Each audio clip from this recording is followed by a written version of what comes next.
If you are a fan of softball, you are going to love the Fastpitch TV show. From softballjunk.com, we're bringing you more softball than anyone on the planet. Sit back and get ready. Here's the Fastpitch TV show.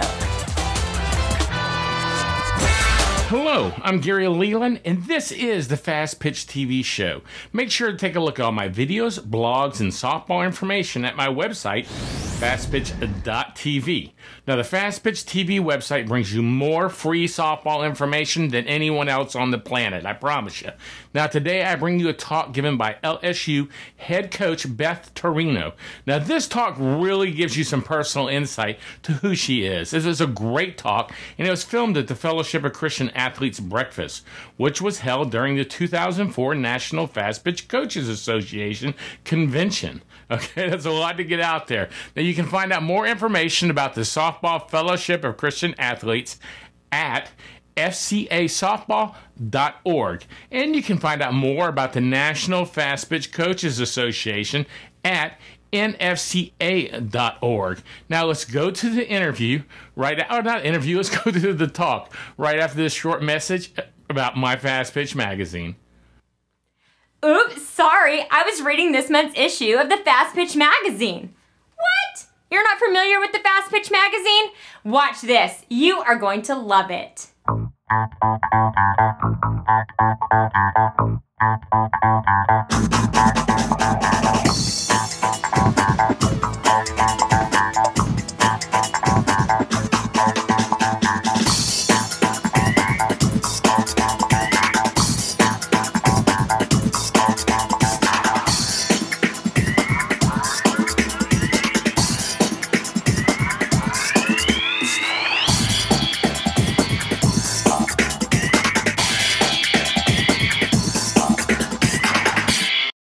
Looks great, right? Want to find more about the #1 coaching tool on the internet?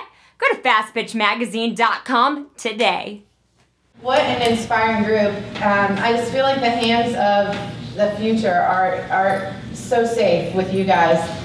Just the influence that you guys have on so many people, and you're willing to take the time out here in Vegas and just grow in your faith and you know, pray about everything that we have going. Lord knows we have enough things with our players that we're all trying to deal with. So, so awesome. I'm inspired by you guys this morning that you've taken the time out to do this. All right. Like Dana said, I'm really nervous about doing this. I did speak with our FCA director, and of course he hit me with the whole, God doesn't call the qualified. And so I hope this morning God will just qualify the words that I speak to you guys, and will speak through me. I knew immediately when she asked me to speak the story that I needed to tell today. I was in denial about having to tell it, but I knew immediately the story that I needed to tell today. And I'll get to it eventually. A little bit of background first, though. So the first thing we did when we got off the plane, Quinlan and I flew together, and the rest of my staff flew separately. First thing we did when we got off the plane is I said, what's the plan? Right? What's the plan? Where are we going? How are we getting to the hotel? Are we taking a taxi? Are we taking a shuttle? What's the plan? Can we all fit in a taxi? And immediately we start planning what we're going to do, right? My staff, who I need to take a minute and just talk about how awesome they are. Howard and his wife Catherine, Lindsay, Quinn, Kara, and I have to put Show in even though she just left us, but we're so proud of her. We're instant Texas Tech fans, but they know I'm a planner. They know I'm a little psycho with the planning. They know that probably next week practice will be planned all the way up until the first game. They know that if we stray from the plan, I get a little bit crazy. So they know I'm a planner. So I don't think it was any shock to them to hear me when we got off the plane, all right, what's the plan for the day? Where are we going? What do we have to do? Who do we need to see? How are we getting there? And the plan. So, excuse me one second. I just wish at times, Megan, this is where you're on. Okay. Just a minute, folks. I just wish at times the plan was a little more clear. And I know that God has a plan for all of us, and I wish at times He would just point us in the direction a little bit more easily and show us what He's trying to show us. I think everything would be so much easier. So my plan for my life was so opposite of everything that I'm doing right now. My first plan was I was going to be married to my high school sweetheart who was 6'5", power throwing, right-handed pitcher, soft-spoken, quiet, probably wouldn't know he was in the room. And instead I'm married to a 5'10", left-handed junk baller that would already be following everyone on Facebook, Twitter, would have a Snapchat with everybody before he even left the room. And I couldn't be happier about it, truthfully. He is my exact opposite, and he is the best thing that ever happened to me. I had absolutely no plan of a person like him in my life. That was not what I thought I was looking for. His personality type, he is spontaneous, I am not. He is funny, I am not. He is everything that I'm not, and he's the perfect person for me. And he is the best dad our girls could ever ask for. So I know in regards to that plan, God did great things for me. But it was nothing like what I thought I would be doing. The next thing on my list is I was supposed to be an occupational therapist. So I worked really, really hard in college to be an occupational therapist. I was one of the first athletes, maybe the first athlete at Florida to go through this major. I made tons of sacrifices to do this. I worked really hard to become this occupational therapist. I'm board certified. I did everything I needed to do. And all of a sudden, I'm a softball coach, which is possibly the last thing I ever thought I would be doing today. But thanks to Frank Griffin and Vanessa, who I saw in the room, they called me and asked if I wanted a position at Stetson University as a graduate assistant. They thought, oh, that's cool. I could do that for a couple years, and then I'll find a job and figure out where I want to be. So I did it, and 15 years later, I'm standing here as a softball coach with no other marketable skills, so I have to I tell my staff all the time, if something happens, I'll be selling hair bows at the tournament. So you guys let me know your colors, and I'll get them to you. That is actually true. But I'm so thankful for Frank and Vanessa and what they taught me as a young coach, because Lord knows I thought I knew everything when I started with them. I thought I knew a lot more then than I know now. And it really started me off on such a great path. They taught me so many things about the game, and they're both so grounded in their faith, and especially Vanessa had such a strong influence on me of how to influence our players and how to be a part of their lives and share our faith. And I saw her do that on a daily basis. So she's always been a person that's truly inspired me and inspired me in how to have that relationship with my players. So fast forward, and now I'm the LSU softball coach. It sounds like a cool job, right? I mean, I thought it was. Sounds like, I always thought, when I played against LSU, wow, what a cool culture they had. The tailgating and the people and all the things that went along with LSU. It seems like a cool place. Well, I really struggled, honestly, with getting the LSU job. Most of you know the story of how it happened. That cough was meant to be there. Most of you know the story of how it happened. So Patrick Murphy accepts the job. Never forget where I'm standing. One of my best friends, Andy Smith, and she is a big nerd, and wanted to go visit the Titanic Museum in Orlando, Florida. Yes, she did. So I am standing in the Titanic Museum. I'm from Orlando, Florida, so I don't want to do the tourist things in Orlando, Florida, right? But that's how good a friend I am. I'm standing in the Titanic Museum, and I look at my phone, and I show Annie, Patrick Murphy just took the LSU job. I think we went down to the Titanic because we lost the entire group. We had no idea where we were. Shock, awe, all of it, right? I'm sure we weren't the only ones that felt that way. Well, 2 days later, how shocked were we all when he made the decision to go back? So I thought, man, who are they going to go for next? They had a home run with that one, right? One of the greatest coaches in the game. A ton of respect for him. He's a good friend of mine. Man, they had a home run with that. Who are they going to go after next? Well, all you guys thought Beth Torina, right? Yeah, that was the name you thought, right? Well, me either. And truthfully, obviously I was going to accept the job. Obviously it was a great opportunity, but my second day at LSU I was faced with the media who sat in the exact same room with Patrick just a few days earlier. They asked me all the normal questions about my philosophy and who's my staff going to be and all those things. But they also asked the question of how does it feel to be the second choice? And this question followed me, I would say, for the first 2 years I was at LSU. And thanks to the awesome media staff at LSU, they coached me on what to say. I said, oh, I want to take Patrick out to dinner, you know, and laughed it off. And Coach Gerard pushed me up to say, LSU really hired the right coach. When inside, I was so worried and nervous about living up to everything that I was supposed to be. And again, was I qualified? Kind of how I feel today. Was I qualified for that job and that position? So the season started. Like I said, I was really fortunate to have the great staff I have. We went out recruiting. You know, you all have been in the spot where you change colors, right? You go out recruiting and you're in a different color and everybody has to say something. Oh, purple, you look good in purple, I've never seen you purple. People said to me, wow, where did you come from? Ooh, you got yourself a big girl job, didn't you? Comments like this, honestly, throughout, fueled this doubt fire that I had inside of me.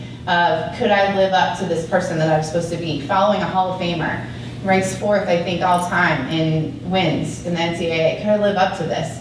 And I really, really had to, at that point, rely on my faith that God had a plan. I didn't know what the plan was. I didn't know how we were going to prove it, but my heart knew I could do it. My head had all the doubts in the world about it. So the season starts. We have our trials and tribulations. We have 2 great pitchers that really carried us throughout. Howard, I'm sorry for this whole section of the story. I love you. And it's not your fault. But we struggled offensively the entire year. Got down to May. We're in a good spot. Like I said, we were carried by these 2 All-American pitchers. We're in a good spot at the end of the year. And we go to Kentucky. Ironically, Kara Dill probably would have had a hand in taking care of us, no. But we go to Kentucky, and Kentucky needs the 3 wins in order to get to be postseason eligible that year. We don't have anything change about us if we win or lose the series, nothing. We are still in the same spot in the SEC tournament, we're still good for postseason, nothing. Our kids played hard, they tried, it wasn't like they just went and cashed it in, but Kentucky swept us. I mean, like close games, fought to the wire, and they swept us, 0-3 at Kentucky. First time in the history of the program at LSU.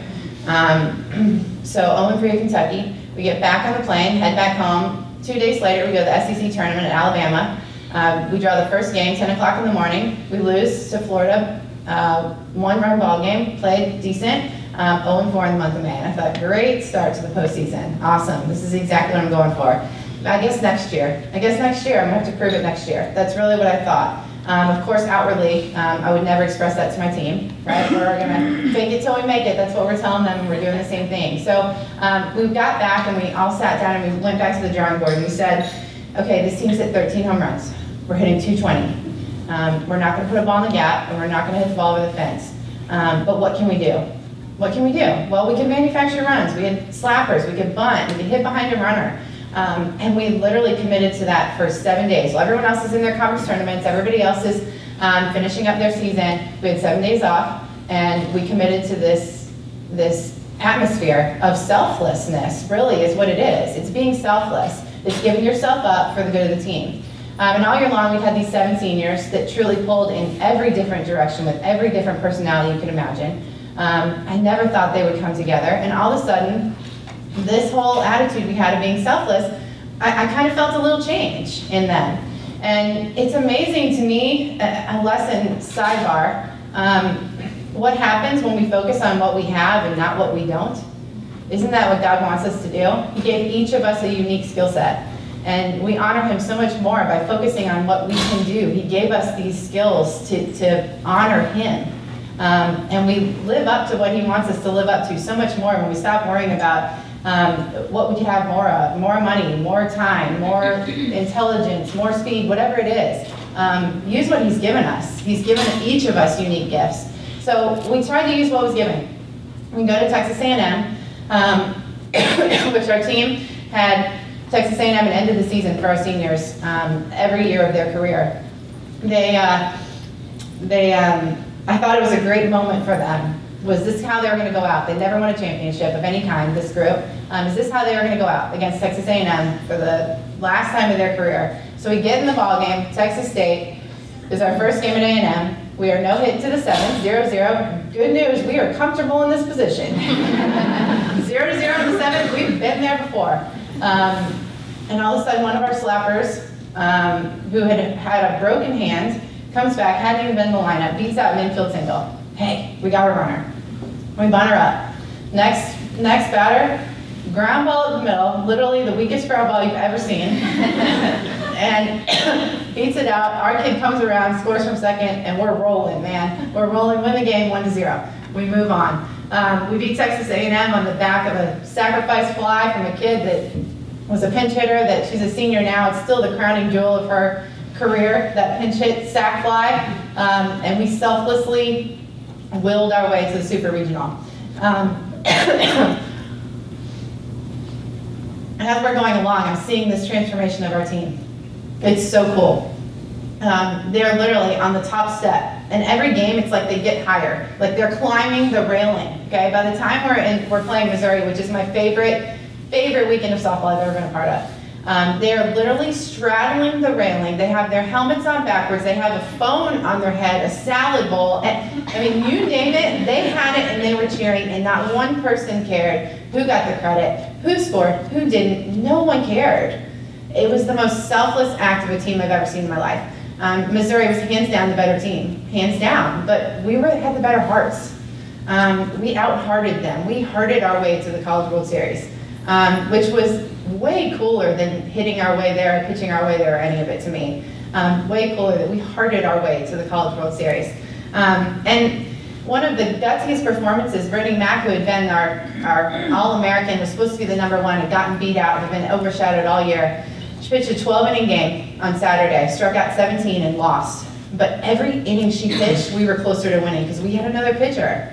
We had another one and they didn't. And every inning she went out there, without maybe a lot of hope of us scoring or getting it done, she sacrificed for us. I mean, she lost 12 innings, threw her heart out and lost, but she, to me, was the hero of the weekend with the loss. So, coolest thing to me ever is how we hearted our way to the College World Series. So we show up at the College World Series, and the first thing, we go into the first banquet, or the awards presentation when we get there, and they said, well, it's so nice to have the 8 best teams in the country in this room. And I thought, well, they at least got 7 of them, right? I'm glad to be here. We were glad to be here. And, you know, the thing about it was we had to prove our worth to LSU. And, of course, I know in my head there'd be plenty of naysayers that would say we did it with Coach Gerard's team and not ours. And I know we have to do it again. But we got to prove that we deserved to be there. And sitting right next to us was Patrick. I mean, and showing that he made the right decision too. And I know he dealt with some of the same feelings that I did. I know he dealt with a lot of self-doubt and things. And just God's plan to me at that moment was amazing, amazing. That somehow it all worked out that we sat in that room together at the College World Series with LSU and Alabama, the 2 coaches. And I just was so inspired by that. And a verse that comes to mind, Proverbs 19:21. Many are the plans in a person's heart, but it's the Lord's purpose that prevails. The Lord's purpose prevailed that day. I know that He puts us, in the right places where He wants us to do His will. I know He needed me in Baton Rouge. I see the purpose now. At the time, I never would have known why He wanted me to be with the Crazy Cajuns. My first recruiting trip, I had no idea what these people were saying. I called Leland to say, are these people even speaking English? But I now understand my purpose for being at LSU. And isn't it amazing how He seems to always put us in the right place at the right time? Even if you don't know why you're there, you don't understand the plan, but it seems He always puts us where He needs us to do His will. One thing that's happened in Baton Rouge, and I'll talk quickly about it because it's still not the story that I wanted to tell, is my mom is an ovarian cancer survivor. In 2010, she was diagnosed with ovarian cancer. Of course, being a person of action, a planner, I wondered, what could I do? There has to be something I can do. I could fix this cancer, right? Well, no, but I could slap some teal jerseys on some girls and I could at least teach them the signs and symptoms of ovarian cancer. So we did it at FIU. Lindsay and I ran the first teal game there. When we got to LSU, we asked for special permission to have the teal game. Had the first teal game in 2012, and I received one email following it from a friend of a woman who had lost her daughter at the age of 30 years old to ovarian cancer. From this one email, a foundation was created called Go Teal. It is an amazing group of women who are cancer survivors or family members, friends of people who lost their lives to cancer. And we have raised almost $30,000 in support of cancer awareness. Last year we had our second annual walk for supporting ovarian cancer. 700 people showed up and walked. Amazing event. And these women, I thought, I'm setting out to change here. I'm going to spread awareness. I'm going to do all these things. And these women are truly changing me with their stories and their inspiring things. And I know another reason why we were put in Baton Rouge was to meet this group of women and give them the honor and respect that they deserve. I think these women needed support. We're able to actually take the money that we've raised and we give it to cancer services there in Baton Rouge, and they provide donations to women with ovarian cancer for anything they need when they're dealing with their treatments and things. So just another reason why I know that we were put in Baton Rouge. And I remember the exact spot I was when my mom called me to say that I think I had cancer. Some of the worst words in the English language, right? And I just couldn't understand the why. I couldn't understand. My mom's so healthy. She's a wonderful woman. Never hurt a fly. Why? I remember questioning so much at that time and questioning my faith and questioning how God could do this. There's been a couple moments in my life where I felt this way, but I understand the why. I understand the why now. And I'm so blessed that my mom's still with us in great health, but I understand why she had to go through this so that we can continue to change. Through sometimes God's blessings come from rainstorms. When we weather the storms, right, is when we see the answer to what the purpose was for the storm. My other reason why I'm in Baton Rouge, and this is a story that I felt was really laid on my heart to tell you guys today, and a lot of the things that I want to share, I've never really shared before. I know Dana loves that part, right? And some of my closest friends don't even know the details of the story, but I know it's what I'm supposed to share today. So my husband and I struggled with infertility and tried to get pregnant for the entire time we've been married. Honestly, we have been seeing doctors and doing things. Started in Miami, went to a doctor there, had multiple procedures while we were in Miami, all of which failed. Moved to Baton Rouge, and again, the move to Baton Rouge, I was worried about leaving our doctor in Miami. We'd been so far with her. Man, did I meet the right doctor for me, though. This man was put in my life for a reason. Really aggressive, did some things that my doctor in Miami never would have done. But we started the process with this man in Baton Rouge, continued to go through fertility treatments. And for those of you that know anyone that's ever been through that, it's a horrible, miserable life. Horrible. It's 3 to 4 injections that you're giving yourself every day at the same time. So if we're playing a game somewhere on the road, I'm literally in like the public restroom trying to figure out how to give myself injections of these hormones and things secretly, because I'm not going to tell the team, like, oh, I'm over here shooting myself up. You're in the airport bathroom, you're in the back of the bus, you're wherever you have to be. Not to mention the hormones make you crazy, and I'm already a little out there. But it's a horrible life. So 9 failed procedures we went through, and finally the 10th one, we did IVF. And it worked. It finally worked. It was amazing. My husband downloaded every app on his phone for the dad to be. We're in the ultrasound, he's like, oh, today it's a peanut. Today it's going to look like a grape. He's telling me the fruit. Every time. I'm like, okay, I got it. Well, we went to visit his family for Christmas, and we really hadn't shared that we were pregnant with anyone. And on December 27th, we went in for our normal ultrasound. Fertility, you have an ultrasound like every 5 minutes. You have 0 humility left. Like everyone's seen every part of it. And they're like, oh, can so-and-so doctor come in too? Like, yeah, bring them all. I heard what I would say are the worst words in the English language that day. It is, I don't hear a heartbeat, and I can't find the heartbeat. And it was literally so devastating to me, so devastating. And I was told I had to have a DNC the next day, so another surgery. Got to the hospital, and it was honestly the lowest low of my entire life. I just didn't understand. Like, I knew women that had miscarriages. I know it was a common thing, but why? After all of our struggles, like, why did he give us this? Why were we that close? And then he took it away. I could not fathom it. I really questioned God more than I could have ever questioned him before. I didn't know I could get that low. I really didn't. And it was so horrible. We walked into the hospital, which was the hospital where we were supposed to have the baby. We walked in to have the DNC and have the surgery that said we would not have the baby. And one thing for some reason that stands out, I remember every second of it for some reason, but that stands out, they took me back to have surgery. When it came out, I was waking up and they didn't know I was waking up. And they said, she's crying. Is she in pain? And the nurse, I saw her flipping through my chart. No, she's been crying the whole time. So virtually crying under anesthesia because I was in so much pain from this. And I don't know if anyone, I know honestly there's a lot of people that have been at this low point that have questioned, is there even a God? I mean, if he could do something like this to me, does he even exist, and why? And I'm so embarrassed to even say that. Like, I'm so embarrassed to even say that I could question him that much and question my faith that much that I had been raised with, that I had believed so strongly and that I devoted my life to. But just like that, it was, how easy was it for me to question it?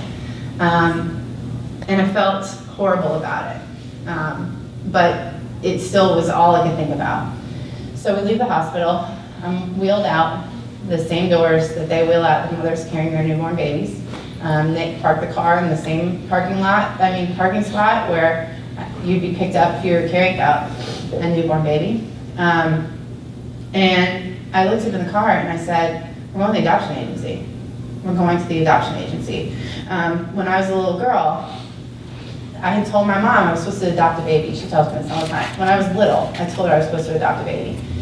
Why 10 fertility procedures later and this miscarriage did it take me to understand that I was supposed to adopt a baby?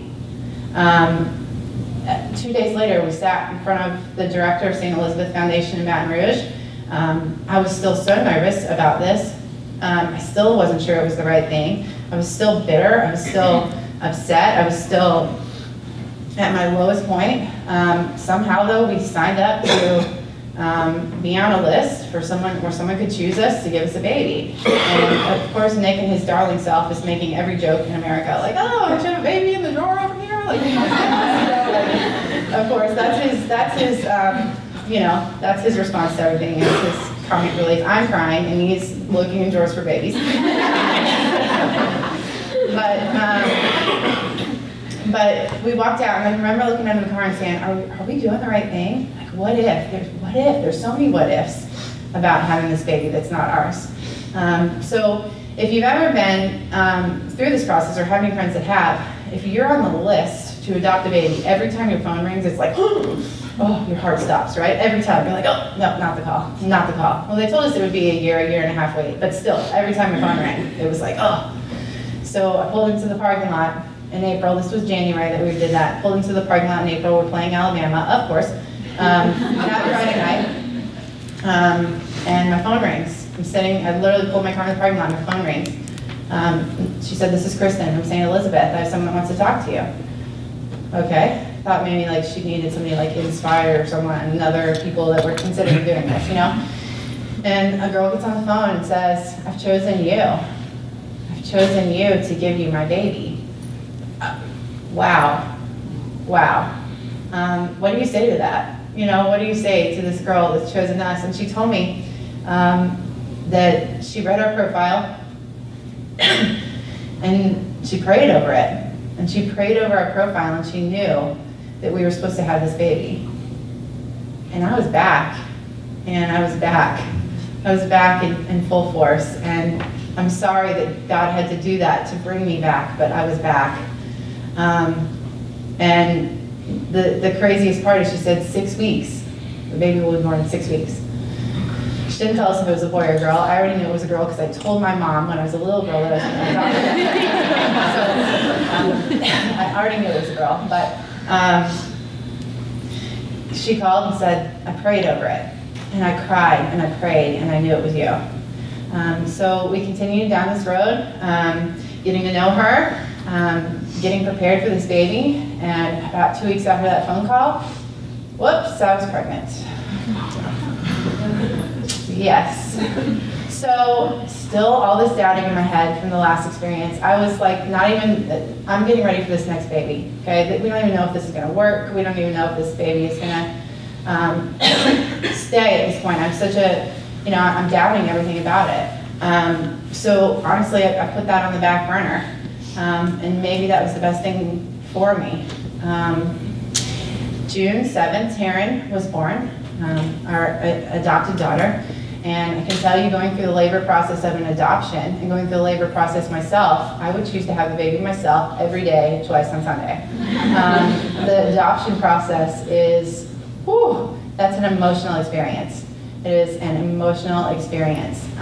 Seeing this poor girl going through labor. This poor girl went through 27 hours of labor, got 9.5 centimeters dilated, couldn't finish it out. Then they had to do the C-section. The epidural didn't work. They had to put her under anesthesia. And she doesn't even get to take home the baby. I do. This was an emotional few days for us. When we left the hospital with the baby, she wanted to carry Taryn out with us. She's an amazing girl. I'm so thankful she's in our life, and we're close to her. We see her all the time. We love her. She's part of our family. And what a selfless choice she made. But she wanted to bring Taryn out. So they wheel her carrying the baby. The nurses were literally in the back drawing straws for who was going to have to take us out because no one wanted to cry at the car. Well, whoever drew the short straw, she's like, I have to take you guys out. And I tell you what, that was an emotional moment. And we loaded the baby into the car in the same spot where we had been a few months earlier when Nick loaded me into the car without a baby. And it was amazing. And it was so emotional, and I told Nick, we've got to get out of here as soon as possible. But we left with Taryn, and 7 months later, Tatum was born. So we have our 2 daughters who are 7 months apart. And I know without a doubt that every day God looks at me and cracks up laughing. Every day. I'm his biggest comic relief as we chase these 2 little girls around. And I just wonder sometimes, why couldn't the plan have been more clear? Why couldn't I have had more patience? Why did I have to have that moment? Why did I have to lose faith? And sometimes I think, maybe if we knew the plan, it would be overwhelming. I changed 4 diapers in 7 minutes the other day. But maybe the plan, maybe I wouldn't have gone through with it if he would have told me where I was going. Maybe I would have skipped the adoption. Maybe, I don't know, but maybe it would overwhelm us. And it just is such a reminder to me, there's no chance we can plan this. There's just no chance we can plan what he has in store for us. Our future is already his past. And we just have to have faith. And I tell my girls all the time, Lindsay laughs at me, because I always say faith is like a can of beans. When you go to the store and you buy a can of beans, you don't necessarily know that there's beans in there. The label says it is, right? But until you get home, you really don't know that there's green beans in the can. Could be corn. But you have faith because you've done it before. And in the same way, like, we just have to have faith in the plan. Faith that he's going to provide for us. Jeremiah 29:11, for I know the plans I have for you, declares the Lord. Plans to prosper you and not to harm you. Plans to give you hope in a future. I know that he will take care of us and he will protect us if we just continue to have faith. And the toughest thing about it, patience, right? Isn't that the toughest part about it? Is waiting for his plan to work. But his plan is awesome. And I am going crazy with these 2 little girls, but it is the coolest plan that anyone could have ever had for me. Faith, I thank it. At the times when I lost it, I just wish I would have believed that there was something better down the road. Because I'm reaping the benefits of his plan on a daily basis. I'll leave you with this. Our team every year has a theme. It's my favorite thing of the year when my staff sits down and works on our theme, because I know Howard's going to sing some 80s tunes that go with the theme. Lindsay's going to like have a logo all designed up before we're even out of the room. Lynn's going to have like a dissertation type. She's going to have Googled everything that could possibly go with this theme. It's awesome. But this year's theme is called The Power of One. So what we wanted was to unify our team, is to make them really become one group, one goal. Play for LS and not you, right? The name on the front of the jersey and not the back. And that's kind of how it came about. And it's turned into so many different things. And our one team, I would just like to say, has FCA is such a huge part of it. Our FCA directors, Marlon and Andy Stroop, are amazing. They are so much part of this one team that Andy would come and talk to the team sometimes before we leave for road trips. And we have a little win streak there, so it was like, Andy, I don't care what you say, you have to show up. You have to speak to the team before we get on the bus.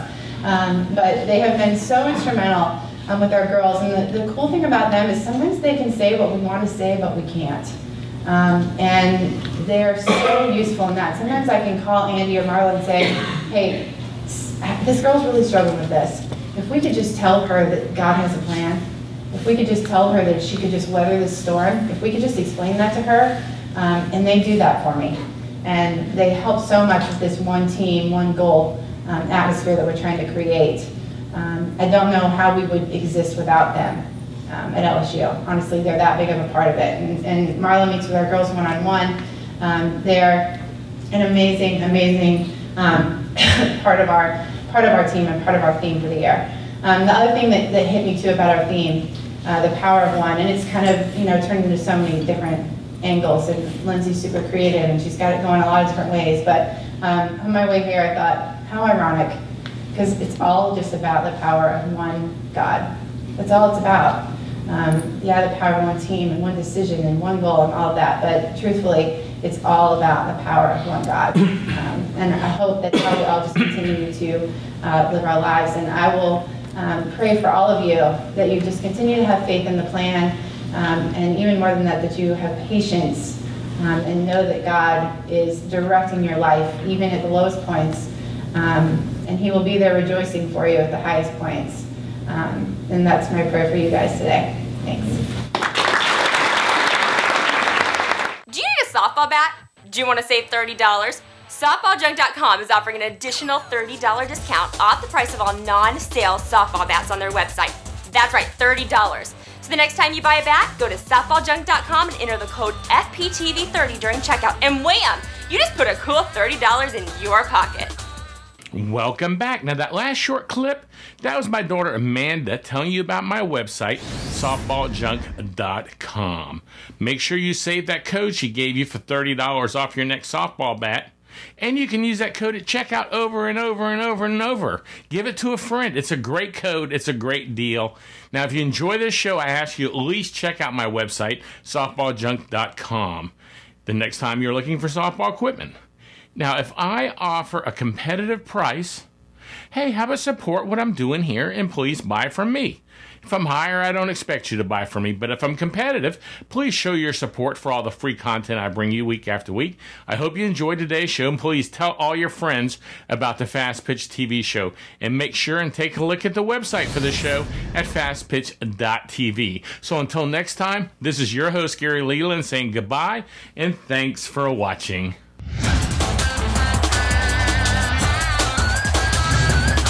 This show is a member of the Fastpitch TV network. See all of our shows and blogs at www.fastpitch.tv.